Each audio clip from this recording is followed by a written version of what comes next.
In this exercise, we will learn the sponge tool. Basically, the sponge tool is used to change the color saturation in the image. It will convert color into saturation. Okay, let's see how this tool will work.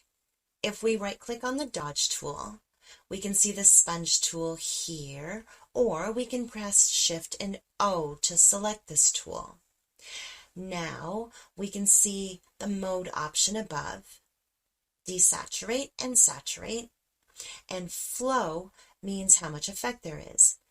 Just keep it at 50%. We can change it at any time.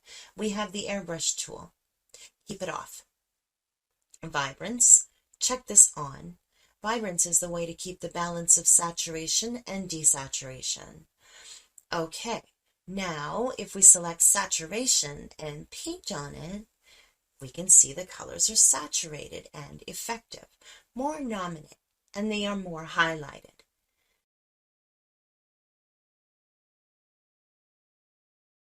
Okay, if I choose desaturated and then paint on it, something like that, we can see the color is becoming darker, something like that.